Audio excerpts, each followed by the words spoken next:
Thank you so much. Good morning. Good morning.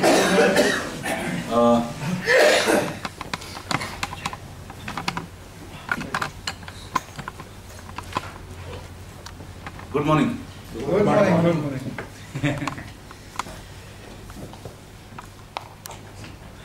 बुजुर्गों ने ऐसा कहा है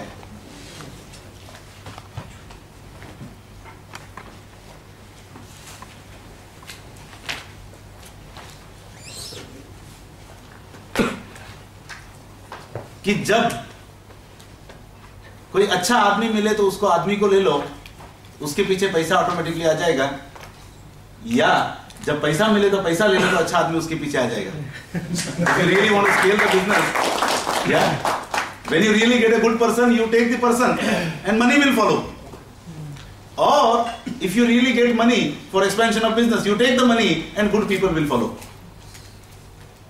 But today is a special day where we have some fabulous people also and they have a lot of money also. तो ये एक बहुत special rare combination है, right? But probably like you know we are not too keen on money, we are more keen on the people because we know कि if they come, you know, rest of the things will automatically happen. Yeah? When we really talk about growing businesses,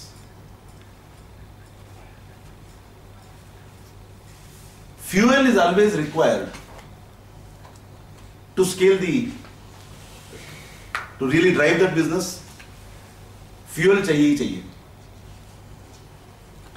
जैसे जैसे business grow करता है वैसे वैसे probably additional funds का need हमेशा होता है. The need may be in the form of working capital requirement, need may be in the form of some infrastructure development needs may be in the form of market expansion, needs may be in the form of, you know, various other aspects of our business. तो कहीं ना कहीं पे probably as entrepreneurs we really need to know what options are available when we really talk about fundraising, because fundraising is again one of the most critical aspects of the whole business. और vision to execution में हमने बात किया था कि एक छोटे business और एक बड़े बिजनेस में क्या अंतर है. साहब थोड़ा समझने वाली बात है. एक छोटे बिजनेस और एक बड़े बिजनेस में क्या अंतर है. छोटा बिजनेस खुद के पैसे से धंधा करता है पूरे दुनिया के कंडीशंस पर, और एक बड़ा बिजनेस जो होता है वो पूरे दुनिया के पैसे से धंधा करता है अपने कंडीशंस पर. Now, if you really want to scale, your relationship with people who can fund business is something very, very critical, number one. Number two, your understanding of all the aspects of raising funds. जैसे मैंने email में कल, in fact, you know, like as it was mentioned in that email, there are 4 stages for any business. जब business start होता है, शुरुआत होती है, very, very humble beginning, nobody knows you. You know the markets, you don't know the markets many a times, you don't know probably how it would really go. खाली एक आपका gut feeling है कि ये चीज चलेगा, उस gut feeling के आधार पर हम काम चालू करते हैं. उस वक्त the only source of money you have is borrowings from the friends and relatives. The only source of money you have is borrowings from friends and relatives. With that borrowings, आप business को scale करना चालू करते हो. You really start moving forward. You really start building the products. You really start buying the product, procuring the product, identifying the customer, meeting the customer, identifying their needs, satisfying their needs, and then you really start scaling further. The second stage of funding, because friends and relatives से borrowings का एक certain limitation है, उससे ज़्यादा हम लोग नहीं ले सकते वहाँ से, क्योंकि उनके पास भी जो फंड है उसका भी लिमिटेशन है, या वो आपको कितना दे सकते हैं उसका भी लिमिटेशन है.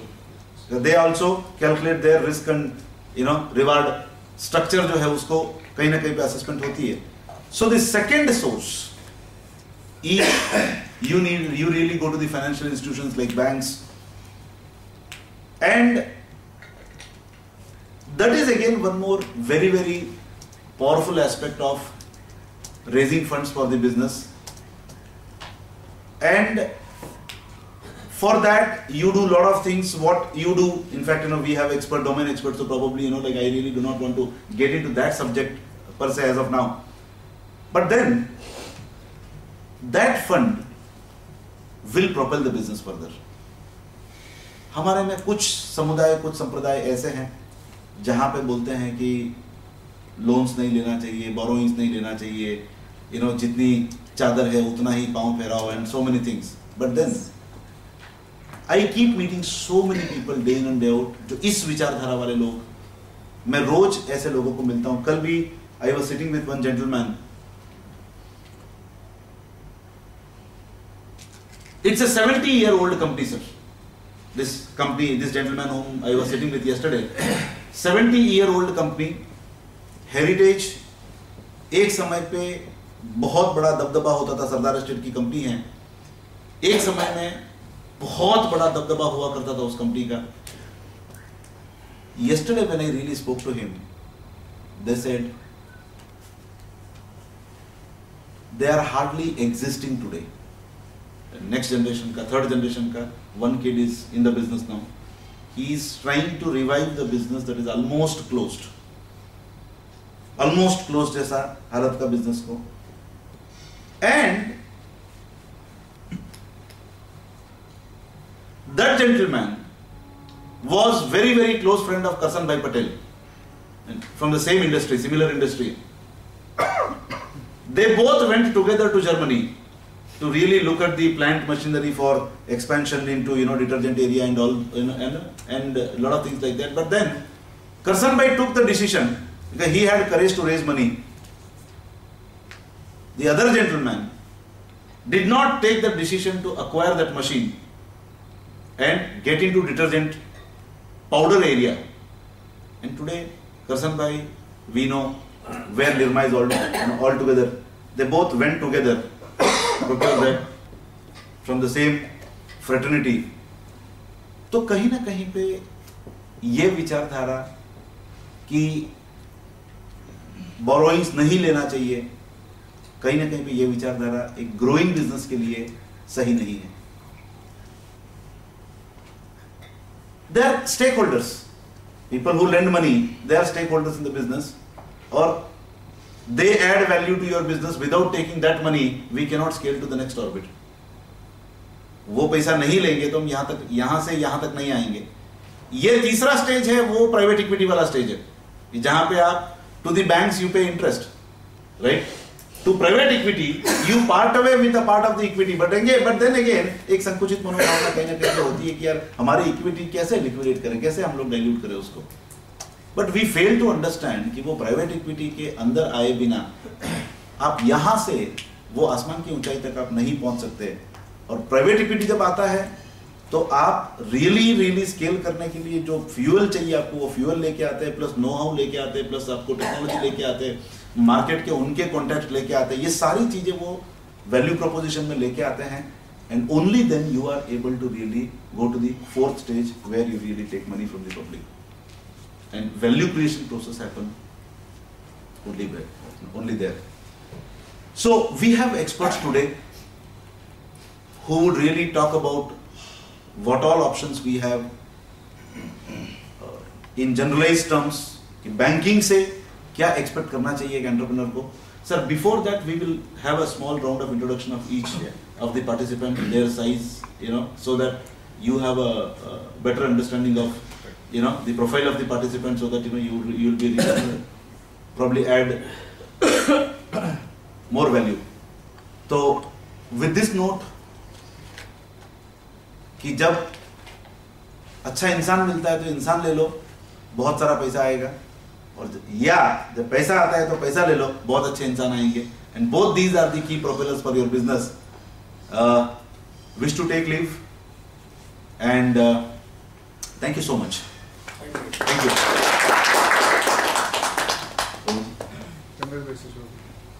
सर, डॉक्टर भैया, एक इंट्रोडक्शन आपका छोटा सा.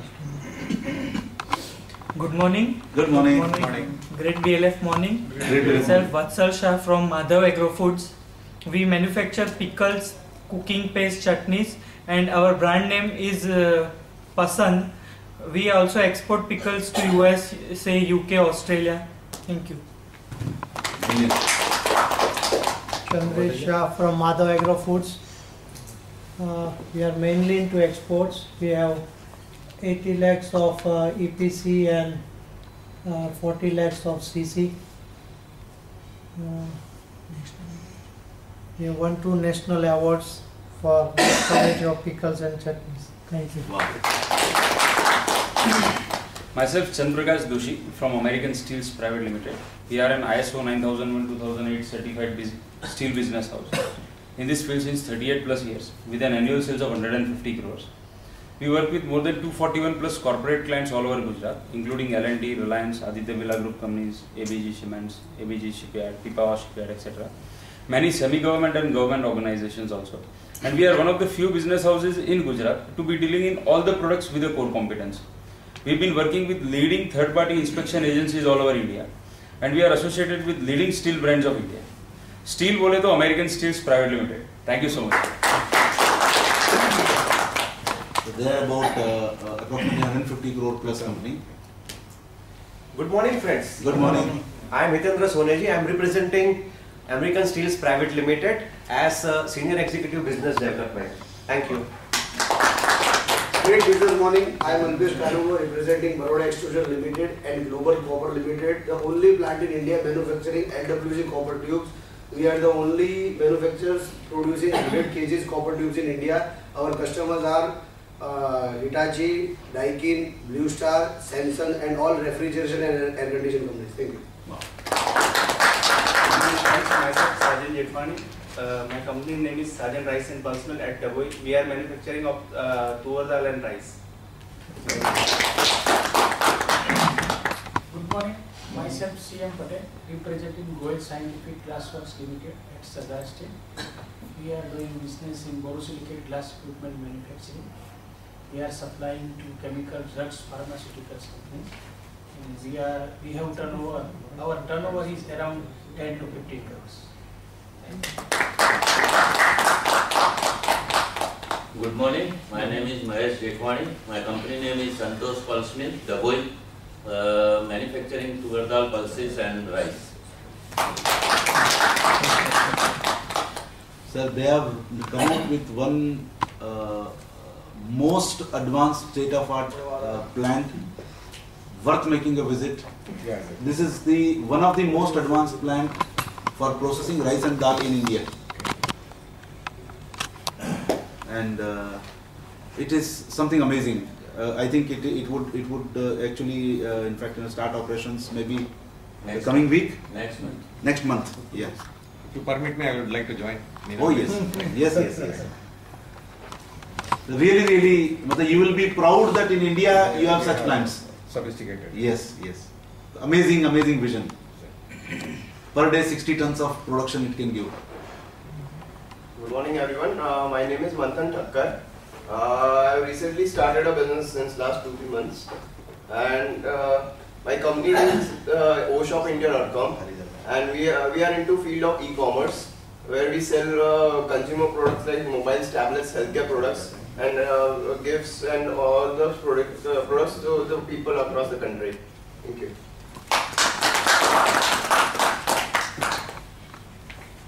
I am Harshang Pandit. Good morning. I am one of the director of Balaji Group of Construction, and we construct different sizes of residential and commercial complex across the Baroda. Thank you. Good morning, friends. My name is Vatsal Shah.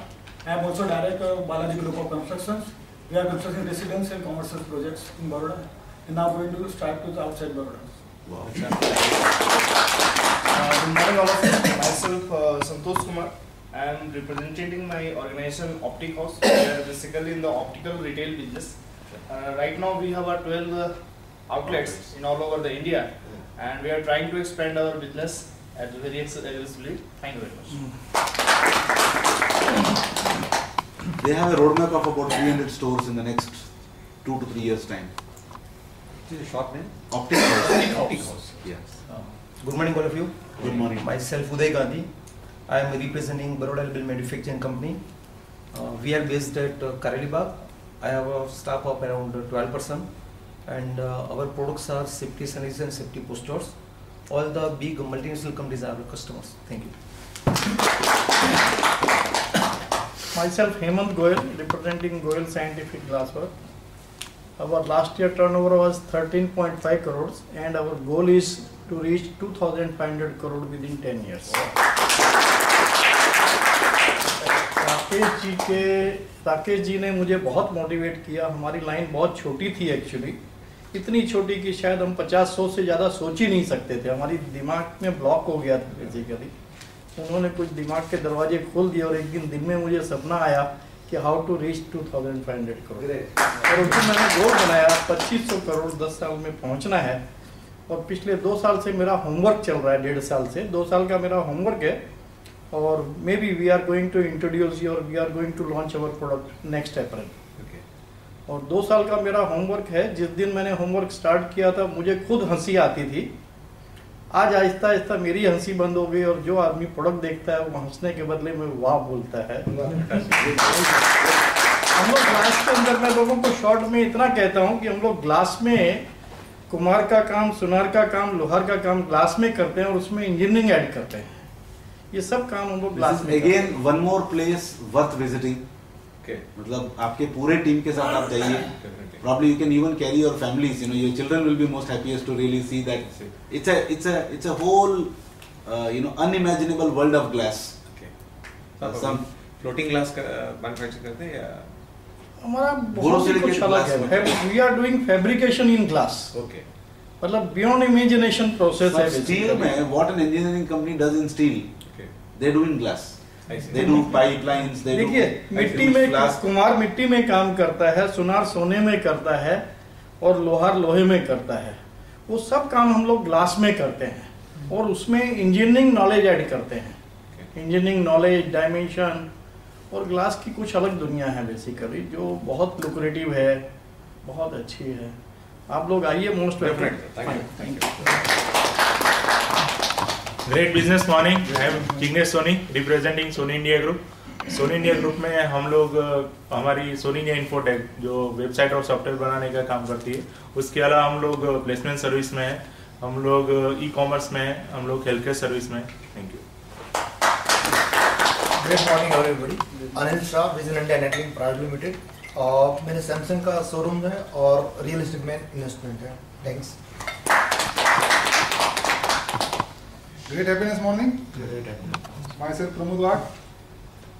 Friends, आमतौर पे अगर मैं मेरी बात करूं मेरे product की तो लोग मेरे प्रोडक्ट से दूर भागते हैं. It is life insurance. But मैं ये कहना चाहूँगा कि जैसे आप किसी टनल से जा रहे हैं, आप किसी टनल से जा रहे हैं और आपकी कार है और अगर हेडलाइट बंद हो गई तो क्या होगा, लेकिन एक टॉर्च के सहारे आप पूरा निकल सकते हैं वहाँ से टनल से. So life insurance is like that. तो आप जब भी मुश्किल में होते तब उसकी याद आती है. So my company name is insure. Recently we have changed our brand name. Our R&D product is business insurance. We insure intellectual capital.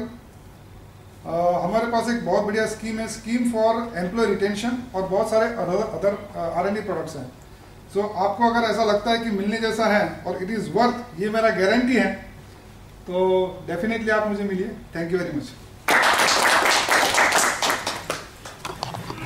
I am Vishwanathan, DGM heading Vadodara Zone Corporation Bank.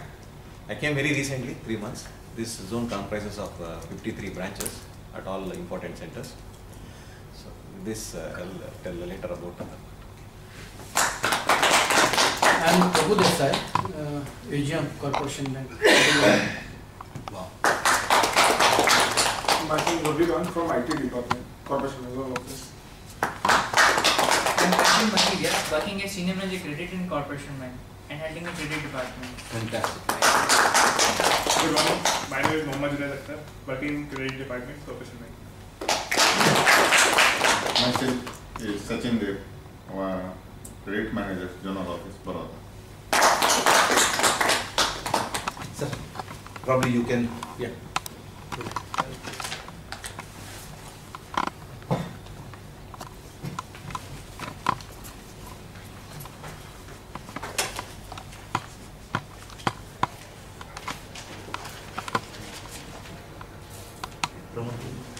Dear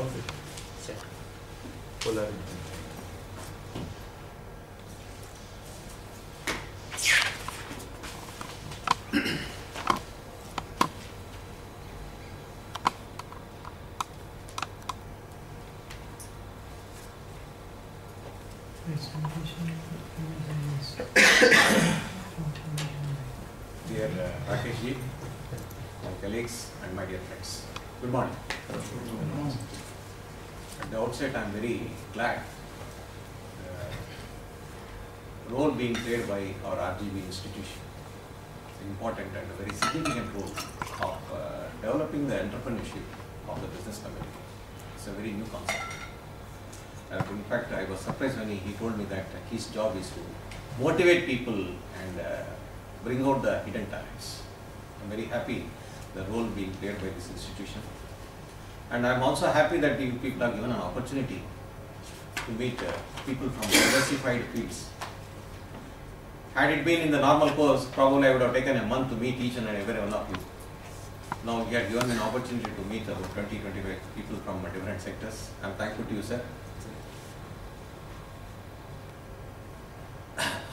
Friends, any business or any organization should change according to the changes that are happening outside. If we don't change ourselves, then we will not be able to sustain the growth as he told by him rightly. We should understand the market realities, market situation, and in tune with the market requirements, we have to position ourselves, otherwise we will be nowhere. Till recently, all banks were lending to corporate sector, big corporate sector. Because with limited efforts, there was an opportunity to deploy more funds in a big company. Similarly, even at the other side, deposits also, with limited efforts, we could secure bulk deposits. Banks were believing bulk deposits, bulk business. But they later realized there was no stability in that relationship. Because big corporates, because as he rightly told by him, they do misuse money with others. They leverage on their strength. They have more avenues to raise funds. Either it is commercial paper, or it is foreign funds, or private equity. They have many resources to raise funds. With the results, their relationship with the bank was always fragile. It was not permanent in nature. So there is no reliance on the deposit, business and advances given to corporate lending. Because they are price sensitive. Agar 0.5% agar bada diya interest, they shift the business from one bank to another bank. There is no loyalty. This was creating problem for banks in terms of business growth. अभी समझ लीजिए 1 लाख करोड़ अगर bank का business है, उसमें से अगर 30,000 crores is a bulk business given to corporate lending. If 10,000 crores moves out from 31st March को 1 lakh crore है, उसमें 30,000 crores are belonging to corporate sector advances. 15 अप्रैल को अगर 10,000 crore निकल गया, RBI will not take that into consideration. Bank has to give necessarily, compulsorily 40% of that 1 lakh crore to private sector. Means 40,000 crores we are supposed to lend it to private sector, that is agriculture, SME sector and various other parts of sectors of agriculture.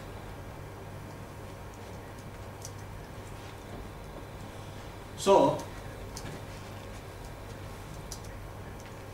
this, because on the basis of 1 lakh crore, bank has to deploy 40,000 crores in private sector. Later on, though 30,000 crores has moved out from the banking system, but this is not taken as a base for, this consideration, no consideration is given for computing the private sector. Now, अगर private sector में अगर हम लोग नहीं दे, we are, because lending to private sector is not so easy. On this 40,000 crores, if we don't deploy 40,000 crores in private sector, that will invite penalty provisions from RBI in the form of Rural Infrastructure Development Fund. So bank has to necessarily invest in these funds about 40,000 crores. Let us say we are not, our shortage is about 10,000. 10,000 crores we have to deploy in the RIDF fund. RBI will give us only 4%. That means we borrow by way of deposits in the form of 10%, now it is ruling rate is 10%, and deploy these funds in RBI funds because of this compulsion, and receive only at 4% interest. So bank is straight away losing 6% interest. So this kind of problems this bulk lending was creating for the banks. Even bulk deposits. Bulk deposits के ऊपर भी bank has to maintain cash reserve ratio with Reserve Bank of India. अगर कोई हमको 10 crores deposit दे दिया, तो immediately we are supposed to maintain 4 plus 28%, 27% of funds with RBI. अगर April में withdraw कर दिया, we will not get back the funds from RBI immediately. So all our calculations will go wrong, go haywire by lending to corporate. So banks have realized this. There is no stability in this relationship. This relationship is always fragile. Then what they thought is, we should go for retail segment. Both deposits be retail deposits, advances be retail advances. Because retail segment only will give you sustained growth and stable growth. This is what they realized. So though the realization is very late, no doubt we have to admit that. So they realized it. ये जो SME sector है, the medium sector है, that gives good business opportunities. They realized that 70% of exporters are from SME sector. Yes. They realized that 40% of exports in terms of value is from exports. They realized that there are about 3 crores SME units are there all over the country, and Gujarat has about 4 to 5 lakhs SME units, registered units in Gujarat. They also know that 50% of employment is coming from few people, that is SME sector. So they found that this sector is, though the chances of default risk is high, but this sector is safe, because even though your account goes bad, the exposure that bank takes is limited. Unlike your bulk advances, if one account goes NPA, the whole bank figures and goes topsy-turvy, goes for a toss. So realizing this and importance of SME sector, banks have started lending to retail segment and retail sectors. They also know what are the problems being faced by the SME sector.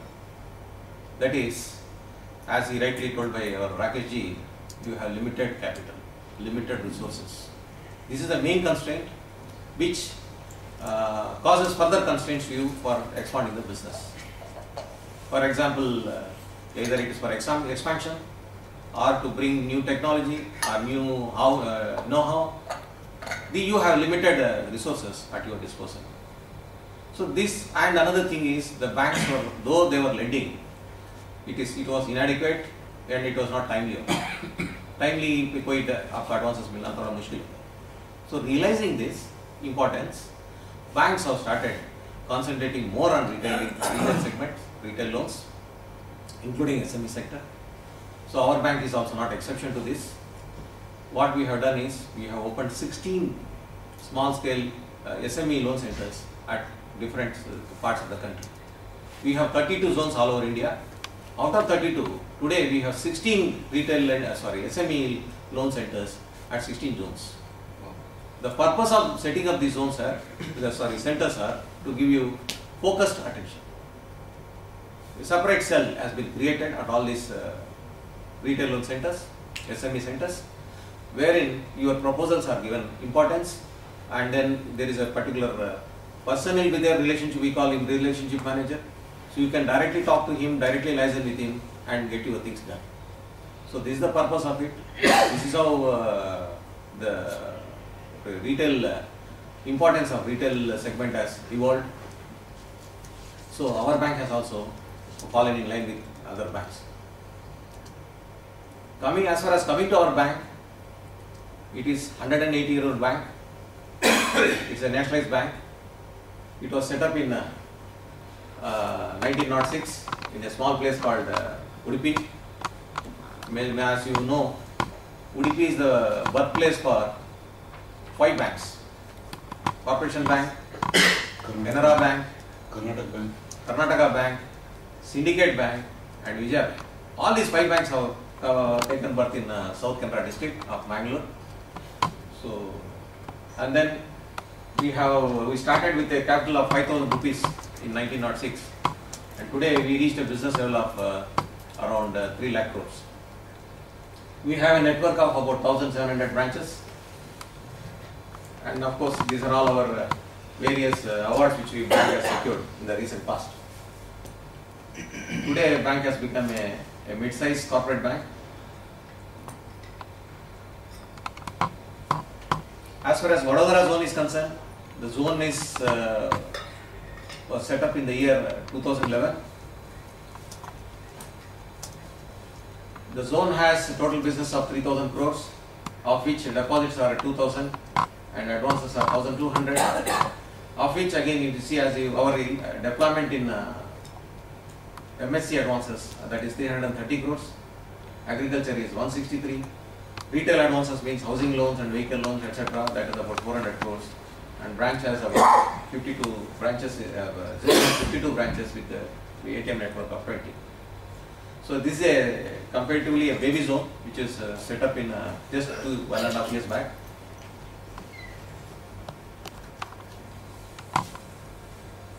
We have loan products for all these segments. Today our purpose is to focus more on SME. We have about 5 to 6 products which are tailor-made for SMEs, and of which these 2-3 products are really gained popularity and are doing very well in tune with the bank's expectations. So my colleague Mr. Kanchan will make a presentation about this product. So with these few words, I take your leave. My colleague Kanchan will explain the details of these products. Thank you.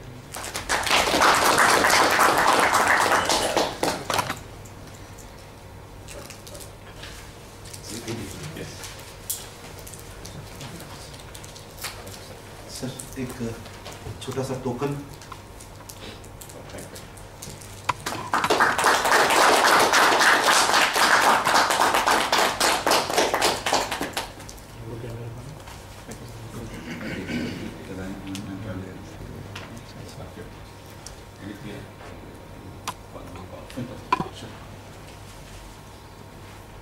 Sir, probably I'll have to take your permission for today. Probably आप लोग carry on कीजिए, and in fact I'll join you the coming week. Okay. Yeah. Thank you so much. Thank you. Sir, thank you so much. Sir, thank you. Thank you so much. Sir, thank you.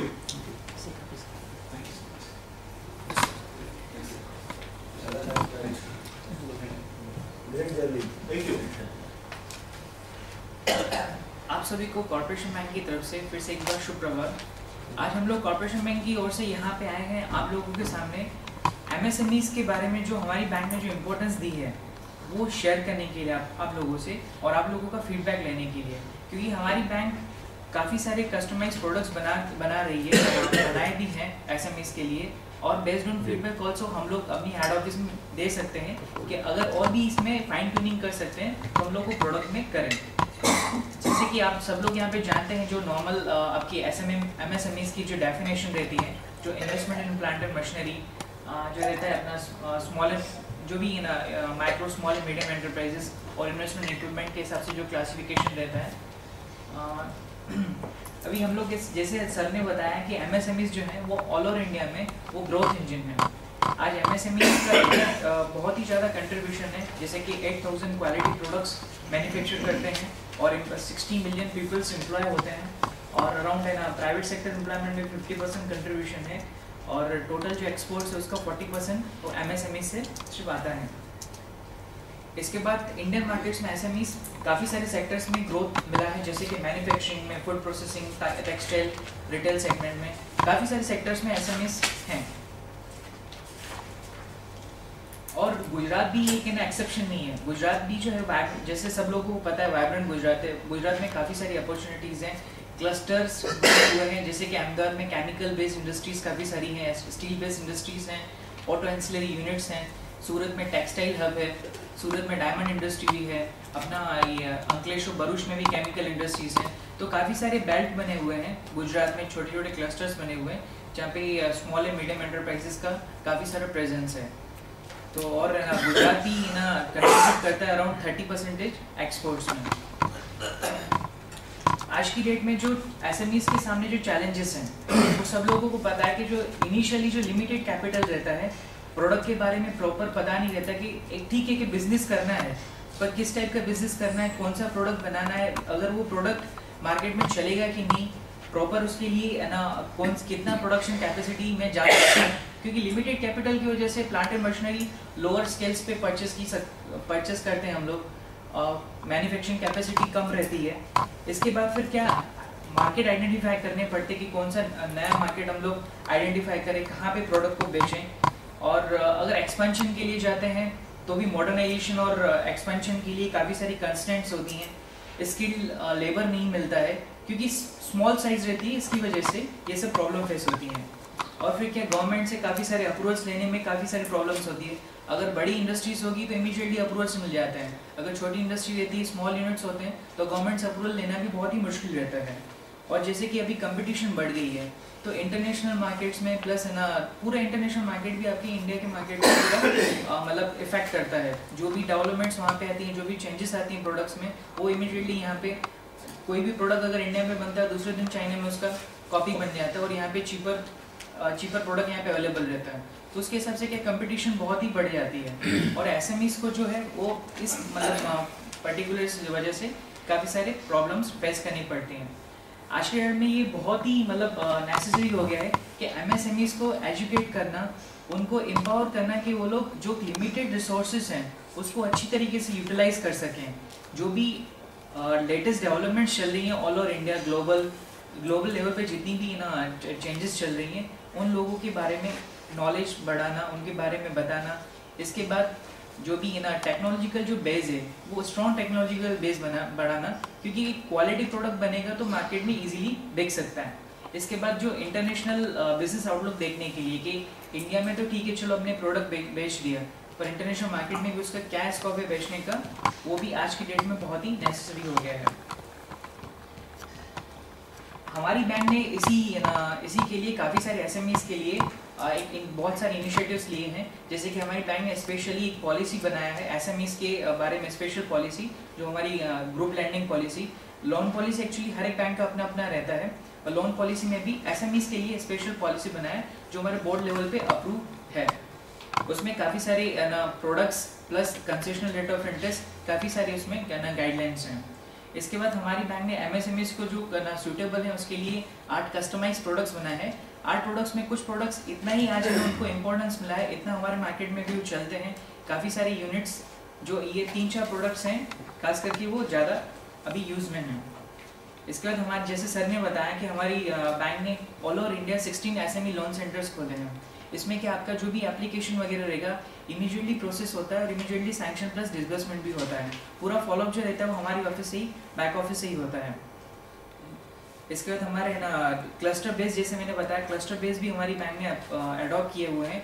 Textile के लिए अलग से product बना के रखे हैं, automobile के लिए अलग से प्रोडक्ट बना के रखे हैं, क्लस्टर बेस भी प्रोडक्ट बनाए हमारी बैंक ने। इसके बाद हमारी बैंक ने सिडबी के साथ एमओयू भी साइन किया है ज्वाइंट लैंडिंग के लिए, क्योंकि सिडबी आपको पता है जैसे स्मॉल इंडस्ट्रियल डेवलपमेंट कॉर्पोरेशन है, तो उनके साथ एमओयू किया हुआ है लैंडिंग के लिए।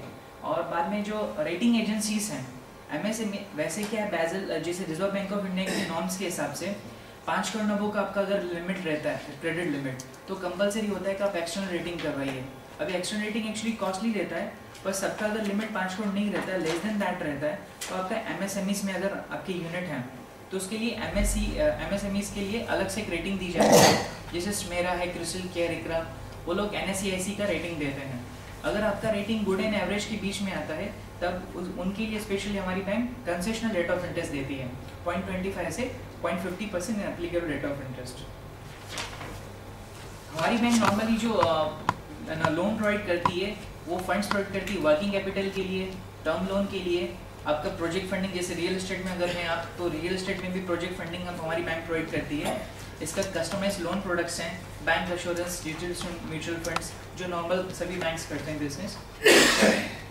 अभी हमारी बैंक ने जो स्पेशल प्रोडक्ट्स जो बनाए हुए हैं, ये 8 कस्टमाइज प्रोडक्ट्स ये हैं जो है Corp SME tax plus, auto plus, gold card scheme, credit card receivable funding, Corp SME receivable funding, liquid plus, Corp लघु उद्यमी क्रेडिट कार्ड स्कीम और कॉर्प टर्म प्लस। अभी एक एक करके मैं आपको स्कीम्स के बारे में बताऊंगा। अगर किसी को कुछ भी उसमें क्वेरी वगैरह है, कुछ भी पूछना है तो आप स्कीम के बाद भी तुरंत पूछ सकते हैं, तो बाद में भी आप पूछ सकते हैं। एक और पैसे में टैक्स प्लस, एक्चुअली अगर आप टेक्सटाइल इंडस्ट्री में हैं और आपको कोई नया बिजनेस सेटअप करना है, या तो ऑलरेडी आपका बिजनेस है और आपको एक्सपेंशन के लिए जाना है, प्लांट एंड मशीनरी परचेज करना है, तो हमारी बैंक ने स्पेशली एक स्कीम बनाया हुआ है टेक्सटाइल इंडस्ट्रीज के लिए, कॉर्प एसएमई टैक्स प्लस। इसमें आपको वर्किंग कैपिटल के लिए और प्लस टर्म लोन दोनों के वे में हम लोग आपको लोन प्रोवाइड कर सकते हैं। मैक्सिमम हम लोग आपको 7.5 करोड़ इसमें दे सकते हैं। इस स्कीम की खासियत ये है कि ये स्पेशली टेक्सटाइल इंडस्ट्रीज के लिए है और इसमें जो रेट ऑफ इंटरेस्ट है वो 0.50% कम है, एप्लीकेबल रेट ऑफ इंटरेस्ट है। इसमें आप है ना नया यूनिट सेटअप करना है कि जो भी पर्पस है नया यूनिट सेटअप करना, एक्सपेंशन, टेक्नोलॉजी लिक्विडेशन, उसके लिए हम आपको फंड प्रोवाइड करते हैं। और जो मार्जिन जो रहता है वो 25% मार्जिन रहता है, वर्किंग कैपिटल के लिए भी और टर्म लोन के लिए भी। आप अगर प्लांट एंड मशीनरी परचेस करते हैं तो 25% मार्जिन रख के बाद में 75% हम आपको फाइनेंस कर सकते हैं। इसमें सिक्योरिटी जो रहती है आपका बिजनेस यूनिट का, अगर आपका एग्जिस्टिंग यूनिट है तो एग्जिस्टिंग सिक्योरिटी प्लस आप जो प्लांट एंड मशीनरी जो आप अक्वायर करेंगे वो सिक्योरिटी आपको बैंक में देनी पड़ती है। अगर आपका न्यू यूनिट है तो जो आप अभी फाइनेंस से जो आप अक्वायर करेंगे वो हमारी बैंक के पास हाइपोथिकेशन और मॉर्गेज रहेगा। इसमें 25 लाख तक की ना लोन के लिए कोई भी सिक्योरिटी नहीं रहता है, वो सीजीटी एसएमई में गवर्नमेंट ऑफ इंडिया की जो स्कीम है उसमें कवर होना चाहिए। और अबाउट 25 लाख कोलेटरल का रिक्वायरमेंट रहता है। थर्ड पार्टी गारंटी नहीं है इसमें, सिर्फ अगर प्रोप्राइटरशिप और पार्टनरशिप फॉर्म रहता है तो पर्सनल गारंटी रहता है डायरेक्टर्स का। अगर इमूवेबल प्रॉपर्टी में जो ऑनर्स रहेंगे उनकी पर्सनल गारंटी चाहिए रहती है। कोलेटरल कितना चाहिए सर? कोलेटरल से डिपेंड करता है सर, है ना, जैसे कि अगर बैलेंस शीट साइज आपका सही है, बैलेंस शीट में कोई प्रॉब्लम नहीं, रेशियोज वगैरह मीट होते हैं तो वो इतना फैक्टर नहीं है सर। इसके बाद अगर आप अगर ऑटोमोबाइल सेक्टर में हैं और ऑटो एंसिलरी यूनिट्स आप बनाते हैं, जैसे कि टाटा मोटर्स, मारुति सुजुकी के लिए जो भी ऑटो कंपोनेंट्स या ऑटो पार्ट्स, स्पेयर पार्ट्स होते हैं, अगर आप वो बनाते हैं तो उसके लिए हमारी बैंक ने एक ऑटोमोबाइल के लिए स्पेशल स्कीम बनाया हुआ है, एसएमई ऑटो प्लस करके। इसमें भी अगर आपको नया यूनिट सेटअप करना है कि यहाँ पे आपको अगर एक्सपेंशन के लिए जाना है तो हमारी बैंक आपको इस पर्टिकुलर स्कीम में ऑटोमोबाइल के लिए आपको यूनिट मतलब लिमिट प्रोवाइड करती है। इसमें भी आपको वर्किंग कैपिटल के लिए हम लोग आपको फंडिंग देंगे, प्लस यूनिट सेटअप करने के लिए, प्लांट एंड मशीनरी परचेस करने के लिए हम आपको लोन देंगे। इस स्कीम में भी 7.5 करोड़ तक ईच हम आपको मैक्सिमम दे सकते हैं और 25% इसमें भी मार्जिन है। इस स्कीम में भी ऑटोमोबाइल सेक्टर के लिए 0.50% कंसेशनल रेट ऑफ इंटरेस्ट है और अगर आपका यूनिट एसएमई रेटेड है तो उसके लिए भी कंसेशनल रेट ऑफ इंटरेस्ट है हमारे एडिशनल 0.25 से 0.50 तक, in addition to this 0.50। Security भी में भी सेम जैसे आपको मैंने बताया टैक्स प्लस में, इसमें भी सिक्योरिटी जो आपका एग्जिस्टिंग है प्लस आप जो नया एक्वायर करेंगे वो आपको देना पड़ता है। इस स्कीम में भी कोई थर्ड पार्टी गारंटी नहीं, सिर्फ आपका जो पर्सनल गारंटी रहता है डायरेक्टर्स और प्रोमोटर्स का वो कंपलसरी है। इसके बाद एसएमई गोल्ड कार्ड स्कीम है, ये हमारी बैंक की एग्जिस्टिंग कस्टमर्स के लिए है जिनका इंटरनल बोरो ग्रेडेशन CB1 और CB2 रहता है।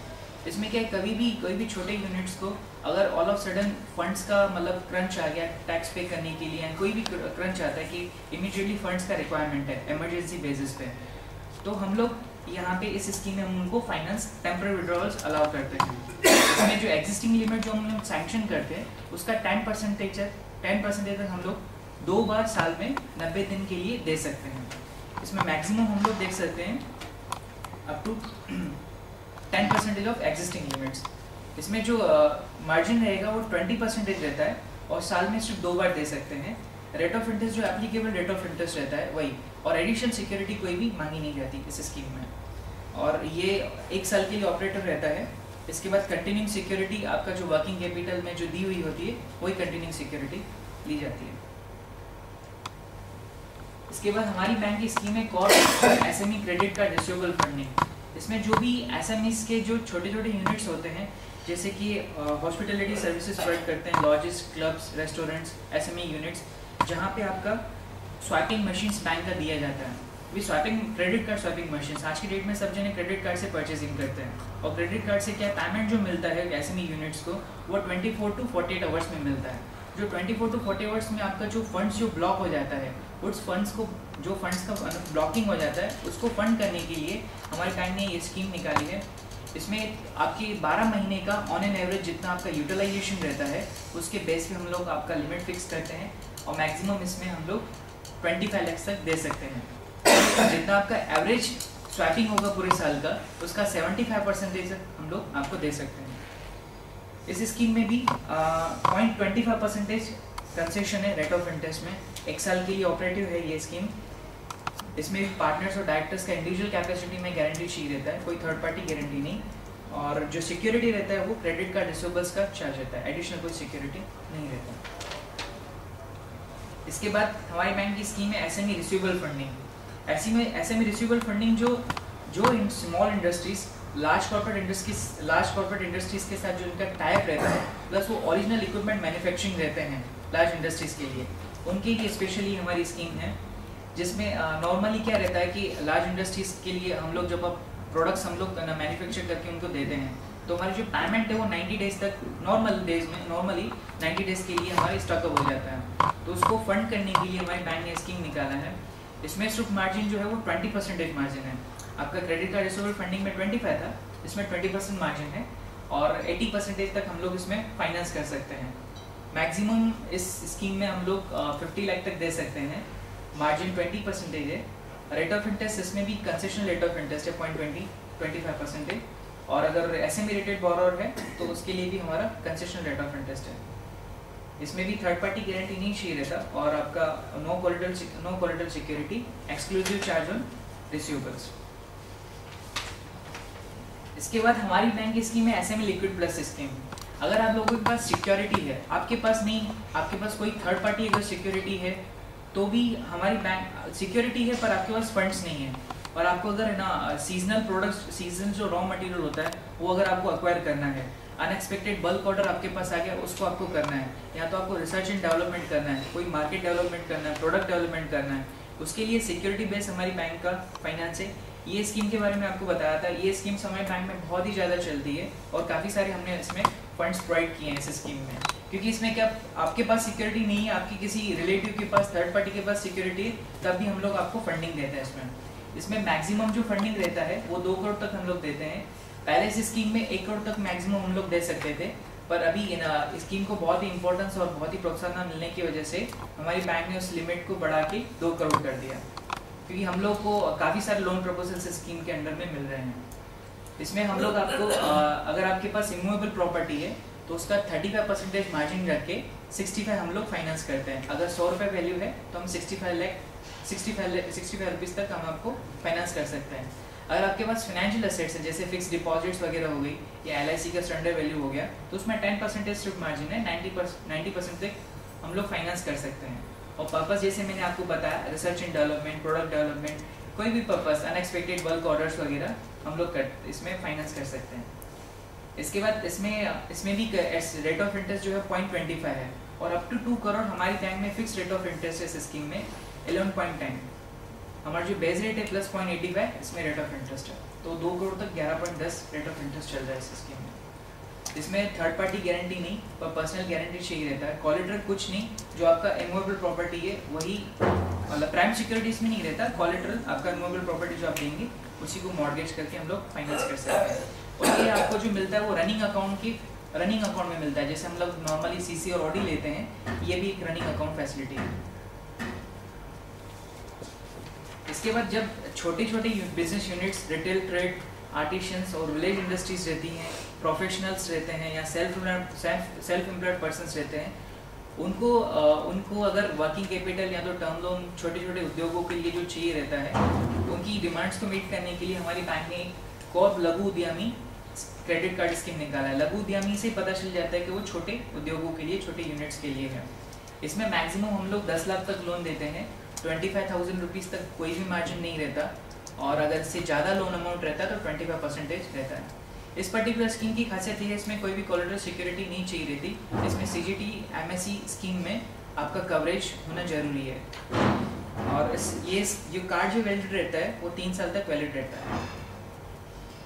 इसके बाद हमारी बैंक की स्कीम से कॉर्प टर्म प्लस स्कीम, ये भी स्कीम्स हमारे बैंक के एग्जिस्टिंग कस्टमर्स के लिए है। एग्जिस्टिंग कस्टमर्स से फीडबैक मिलने के बाद हमारी बैंक ने ये ओपन टर्म अकाउंट का फैसिलिटी बनाया है। इसका खासियत ये है कि अगर आप एग्जिस्टिंग यूनिट से हमारी बैंक के साथ डील कर रहे हैं और आपको एक्सपेंशन के लिए जाना है, एक्सपेंशन के लिए जाना है पर हमारा डिसाइड नहीं है कि कब जाना है, कितना उसमें टाइम लगेगा, कौन सा मशीनरी में कब एक्वायर करूँगा, तो आप एक ओपन टर्म लोन अकाउंट हमारी बैंक आपको ओपन करके दे सकती है, लिमिट सैंक्शन करके दे सकती है 3 करोड़ तक, मिनिमम 10 lakhs और मैक्सिमम 3 करोड़ तक सैंक्शन करके दे सकती है। इसमें जो मार्जिन है वो कम है, नॉर्मल जो टर्म लोन में मार्जिन रहता है वो 25% रहता है, पर इसमें 15 to 20% मार्जिन रहता है। इसमें rate of interest applicable rate of interest रहता है, पर अगर आपका एसएमई रेटेड बोरोवर रहते हैं तो उसमें कंसेशनल रेट है। इसके बाद जो आप एग्जिस्टिंग, जैसे कि मैंने आपको बोला एग्जिस्टिंग यूनिट्स के लिए है, तो आपकी जो एग्जिस्टिंग सिक्योरिटी प्लस आप अभी ओपन टर्म लोन में से जो भी सिक्योरिटी एक्वायर करेंगे वो हमारे पास सिक्योरिटी एज ए सिक्योरिटी आपको देनी पड़ेगी। अगर लोन अमाउंट 1 करोड़ तक का रहता है तो सीजीटी एसएमई में उसका कवरेज होना चाहिए। ये स्कीम मैक्सिमम हम लोग सैंक्शन कर सकते हैं 60 मंथ्स के लिए इंक्लूडिंग मॉनिटरिंग पीरियड। हमारी बैंक ने भी गवर्नमेंट ऑफ इंडिया की गाइडलाइन के हिसाब से सीजीटी एसएमई स्कीम का इम्प्लीमेंटेशन किया हुआ है। जैसे आप सब लोगों को पता होगा, जो भी माइक्रो एंड स्मॉल एंटरप्राइजेस होते हैं, not medium but micro and small enterprise, उनको अगर fresh working capital, term loan, non fund base up to 1 crore जो लोन अगर चाहिए रहता है, वो गवर्नमेंट ऑफ इंडिया की स्कीम है, उसमें सीजीटी एसएमई में कवरेज ले सकते हैं। उसमें अगर नॉर्मल जो रहता है कवरेज जो मिलता है 1 करोड़ की लोन के लिए 62.50 लाख तक का लोन मिलता है। बाद में वुमेन एंटरप्राइज वगैरह उनके लिए सबके लिए अलग कवरेज रहता है। इसमें ये स्कीम में एलिजिबल होने के लिए इनका गवर्नमेंट ऑफ इंडिया की रूल्स के हिसाब से up to 5 lakh 1% one time guarantee fees रहता है, और 5 लाख एंड अबव के लिए 5 lakh and above up to 1 crore 1.5% इसमें लिमिट सैंक्शन का वन टाइम गारंटी फी रहता है। वन टाइम गारंटी फी के अलावा एनुअल सर्विस फी भी रहता है, और इसका जो टाइमर रहता है गारंटी का, जिस दिन गारंटी फी पे होता है उस दिन से चालू हो जाता है। अगर टर्म लोन है तो टर्म लोन अगर आपने 3 साल के लिए सैंक्शन करवाया, 5 साल के लिए करवाया, तो तब तक वो गारंटी कवर रन करता है। अगर वर्किंग कैपिटल है तो नॉर्मली वो 5 साल के लिए रन करता है कवरेज। इसमें भी हमारी बैंक ने मतलब प्रमोट किया है कि अप टू 1 करोड़ जो सीजीटी एमएसई में अकाउंट्स कवर होते हैं, क्योंकि अगर 10 लाख से नबो है तो पार्टी को पे करना पड़ता है गारंटी फी और एनुअल सर्विस फी।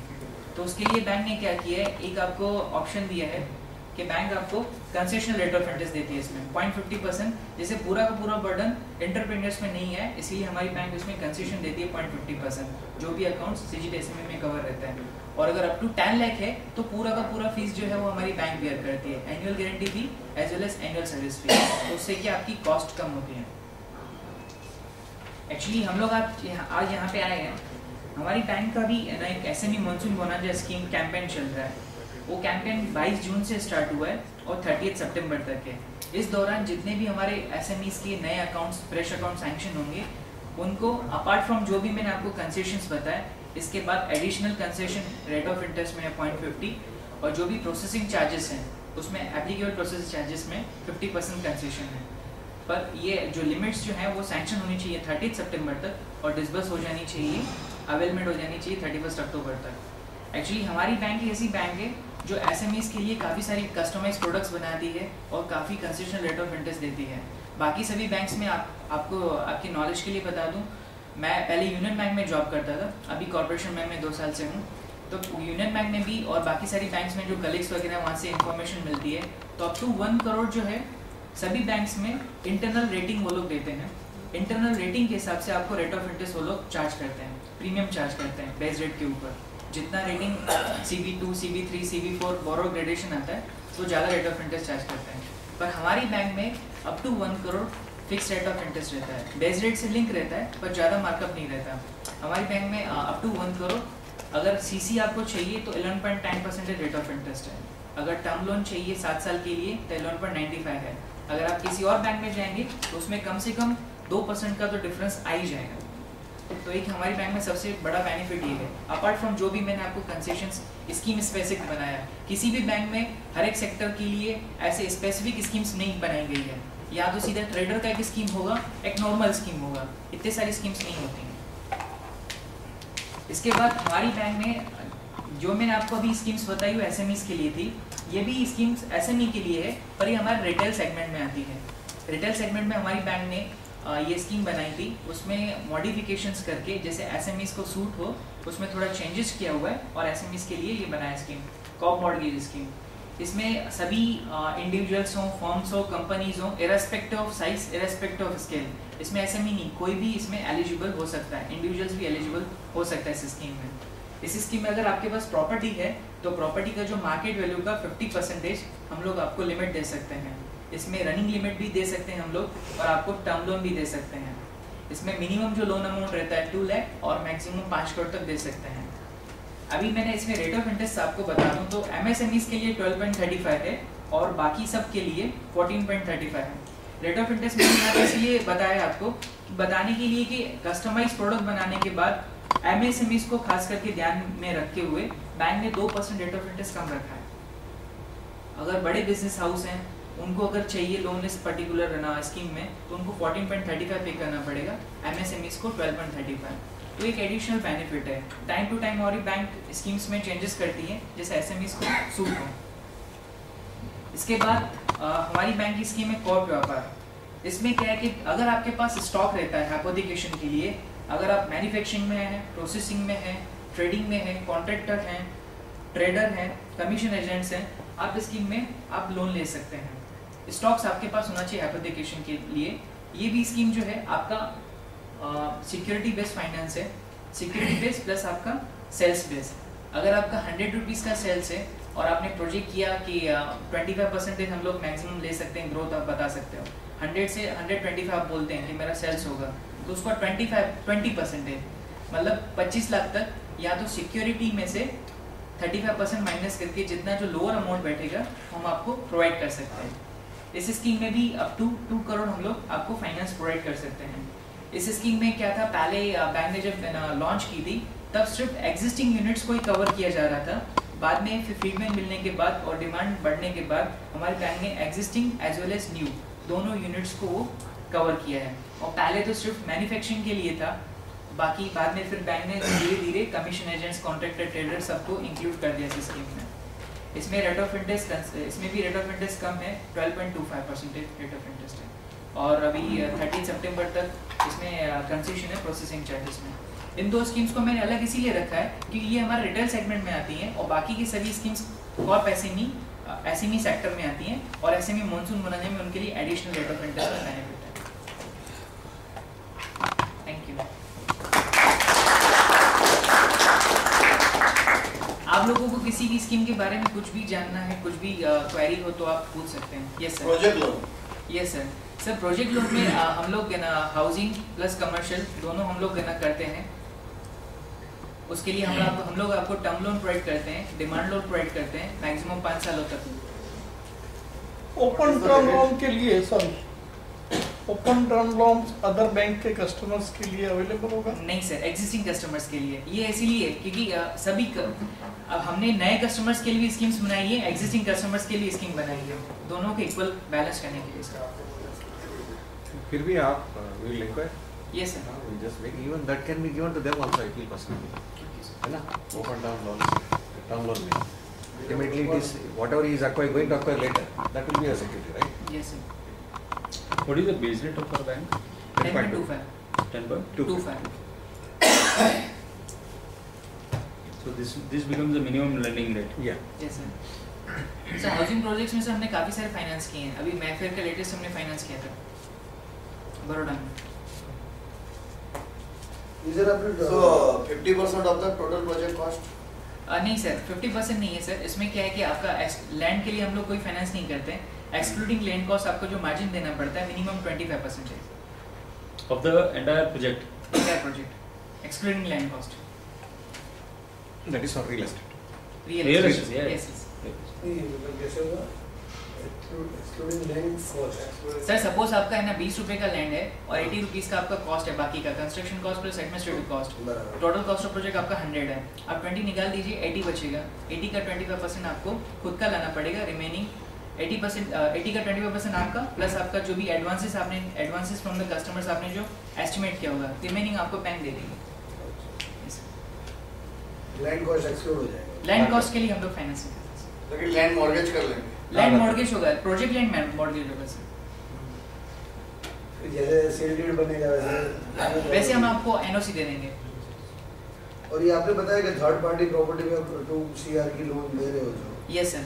ऐसे में लिक्विड 25% मार्जिन है, वो कैसे लैंड का वैल्यू क्या होना चाहिए? नहीं सर ना, टोटल जैसे आपका बिल्डिंग है, लैंड प्लस उसके पास ना बंगलो कंस्ट्रक्ट किया होगा, उसका टोटल जो मार्केट वैल्यू होगा उसमें से 35% डिडक्ट करने का। अच्छा यस सर, उसमें से आएगा? हाँ डायरेक्ट। यस तो 100 रुपए पे आप 100 पे 65 रुपए देते? Yes sir.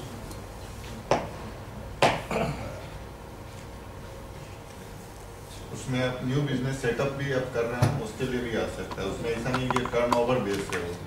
हाँ समझ गया, वो प्योरली सिक्योरिटी बेस है। सिक्योरिटी बेस हो गया सर, क्या अनएक्सपेक्टेड ऑर्डर्स आपको मिल रहे हैं, या तो कोई भी है ना सीजनल रॉ मटेरियल आपको है ना एक्वायर करना है, वो पेपर बनाने बिजनेस सीजन के लिए प्रूव नहीं, वो टाइम जाए उससे चाहिए लो नहीं तो यस बनी वाला धंधा होता है, काम नहीं है।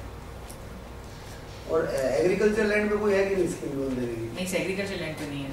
और सर जैसे कि यहाँ पे ना आप दाल प्रोसेसिंग, दबोई से दाल और पल्स एंड प्रोसेसिंग, सो उसके लिए भी हमारी बैंक में कंसेशन रेट ऑफ इंटरेस्ट है 11.75%। 11.75 फिक्स है सर। आप टर्म लोन लीजिए कि वर्किंग कैपिटल लीजिए, उसके लिए स्पेशली हमारी बैंक ने एग्रो प्रोसेसिंग यूनिट्स को MSMEs में क्लासीफाई किया है, उसके लिए कंसेशन रेट ऑफ इंटरेस्ट रखा है सर। और हमारे काफ़ी सारे यूनिट्स भी हैं, चिखली में भी हमने फाइनेंस किया हुआ है सर। अच्छा, सर्विस सेक्टर में किस तरह से है? सर सर्विस सेक्टर में हम लोग अप टू 5 करोड़ MSMEs में कंसीडर करते हैं। एक्चुअली अभी रिजर्व बैंक ऑफ इंडिया की गाइडलाइन चेंज हो गई है। पहले जो सर्विस और ट्रेड जो था वो आपका बहुत ही कंसीडर होता ही नहीं था SMEs में, और अभी क्या है ट्रेड भी इसमें SMEs में कंसीडर होता है अप टू 5 करोड़ लिमिट तक। मिनिमम कितना हो सकता है? Minimum rate of interest sir उसमें होगा 12.85 CC के लिए। यस सर, और 5 साल का टर्म लोन है तो 13.25। This is for existing or any? Sir any unit. What is this terminology fund based?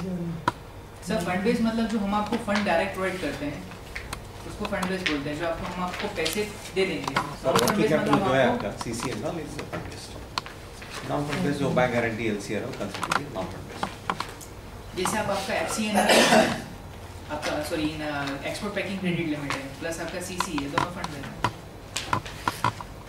चाहिए में लिक्विड प्लस स्कीम है, इसमें मतलब कोई भी प्रॉपर्टी हम मॉर्गेज पे रख सकते हैं सर, कोई भी प्रॉपर्टी मॉर्गेज कर सकते हैं, एग्रीकल्चर लैंड नहीं सर। नहीं सर, तो हमारी बहुत सारी स्कीम होती है, तो इसमें क्या कई बार कैसा होता है कि इसमें 5 फ्लैट पड़े हैं, उधर 2 फ्लैट पड़ी है, ये सर तो हम रख सकते हैं उसको? ये सर रख सकते हैं, पर सर उसमें रियल एस्टेट के लिए अलग से क्लियरेंस चाहिए रहता है सर। ये जो स्कीम सर ना एक्चुअली क्या हमारे हेड ऑफिस से क्लियरेंस चाहिए रहता है। रियल एस्टेट सेक्टर जैसे सेंसिटिव सेक्टर है, तो उसके लिए बैंक के पास कितना एक्सपोजर अभी बाकी पड़ा है, क्योंकि हर एक इंडस्ट्रीज का एक्सपोजर फिक्स रहता है। इस पर्टिकुलर इंडस्ट्री में 15% तक जाना है, इसमें 10% तक जाना है, तो एक हेड ऑफिस से क्लियरेंस लेना पड़ता है सर। पर हम लोग रियल एस्टेट के लिए ऐसे में लिक्विड प्लस नहीं दे सकते सर। सेक्टर कौन से आपके बैंकिंग में? हम कॉर्प मॉर्गेज भी बोल लेते हैं। कॉर्प मॉर्गेज सर आप ले सकते हैं, कॉर्प मॉर्गेज ले सकते हैं। अच्छा, कॉर्प मॉर्गेज जो 50% मार्जिन वाला था वो स्कीम आप ले सकते हैं उसमें। कॉर्प मॉर्गेज ले सकते हैं। ये सर आप कुछ बोल रहे नहीं, मैं पूछ रहा था सेंसिटिव सेक्टर कौन से आ रहे हैं? सर कैपिटल मार्केट और real estate. Open term loan में रिपेमेंट कैसे होता है? Sir repayment 60 months equal monthly instalment. Open में जब मशीन नहीं each term loan will have 60 months. First term loan लेंगे, अगर समझ लीजिए आपको 3 करोड़ का टर्म लोन दिया है, first time will avail 1 crore, that 1 crore will have 60 months repayment. Second term loan again आप 1 साल के बाद ले रहे हैं, लेट अस से that is for 2 crore. 2 crore का 60 मंथ्स तब से स्टार्ट होगा। Only thing is at a time in one shot you get 3 crore sanction limit.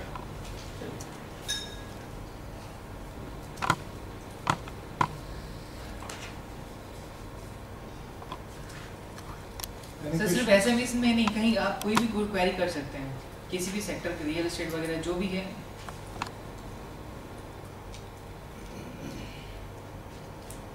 Any questions? Actually take over का कोई नॉर्म्स है? समझो कि हमारा we are enjoying facility from Ahmedabad, yes sir, about 40 CR, yes sir, 10 CR is the contribution of bank, yes sir, तो वो take over करना हो यस तो सर, उसमें फिक्स सिस्टम है कि we can reduce because the property which you have kept in collateral is already increased, yes sir, जो already we are enjoying facility of 30 crores, yes sir, and the today market value is 40 crores, yes sir, and now if you go for enhancement they are asking for more security, yes sir, so that is it's a dense situation. If और चाहिए, if we ask for non fund based banks ask for suppose 50% of unsecured loan from the directors or something, more collateral. तो 10 करोड़ के सामने 10 करोड़ तो हमको रखना पड़ रहा है for in today's scenario. RBI का norm से ये है.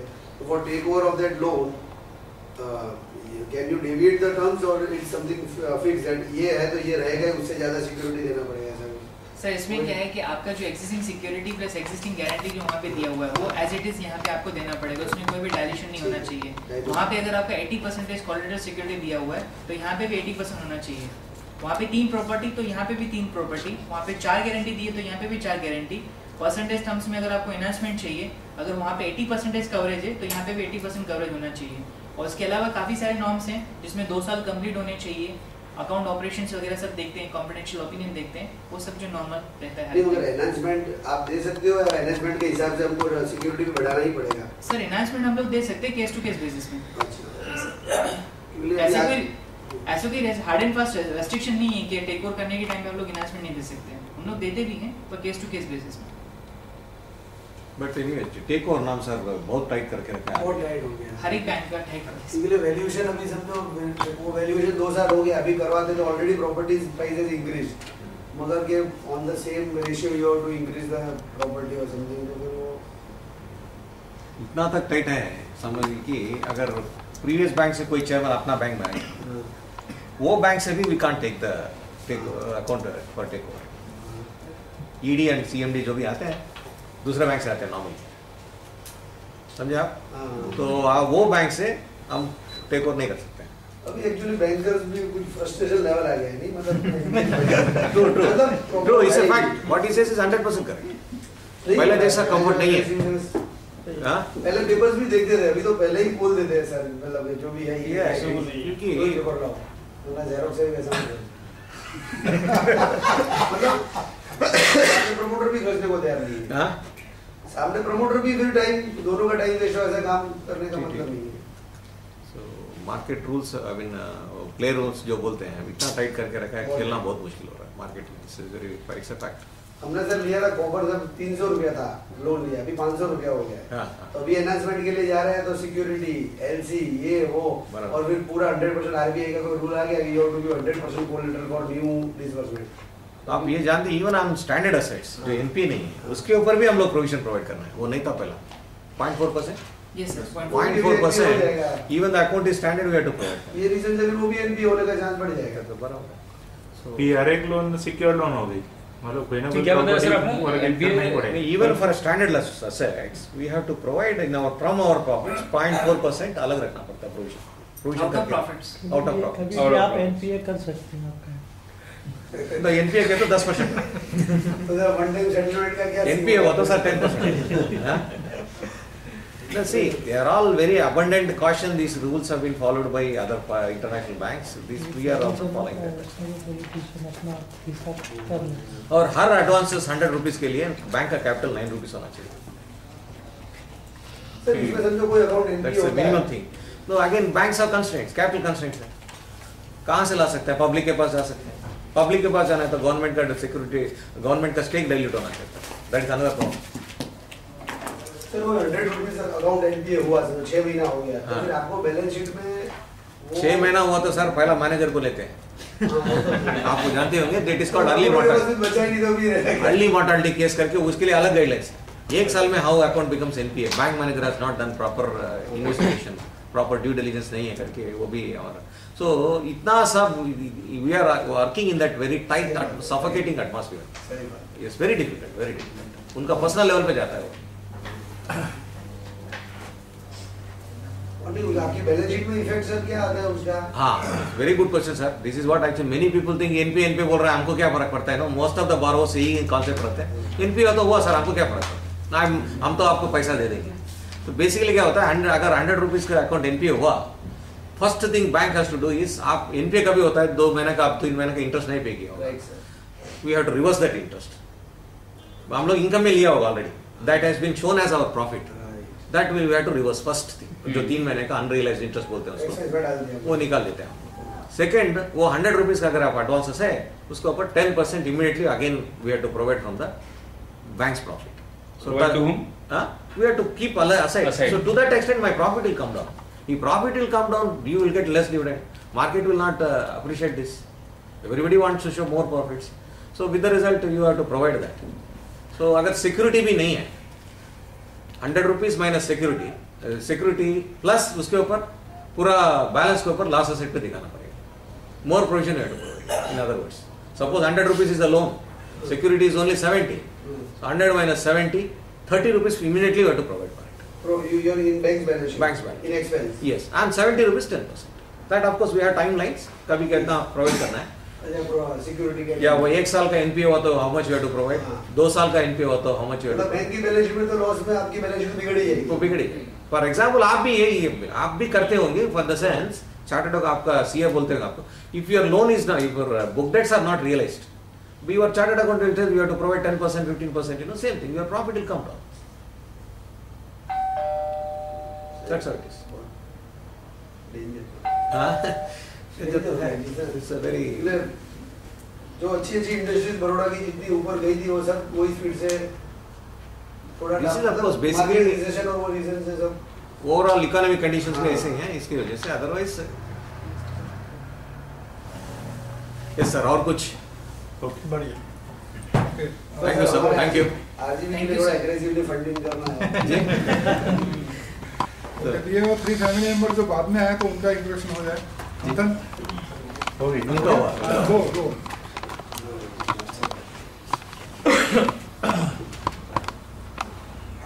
आइए प्लीज.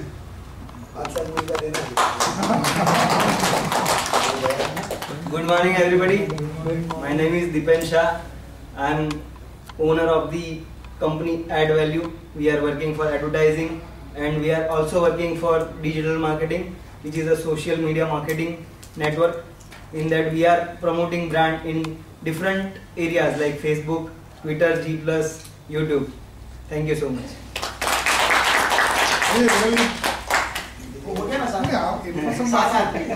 info आइए. Sir, InfoSoft, we provide IT training. We conduct IT audits and any kind of specialized or customized training related computer softwares. So we work on-site and off-site training.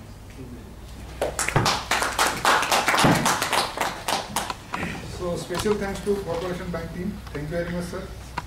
And National Anthem के लिए करो, sir.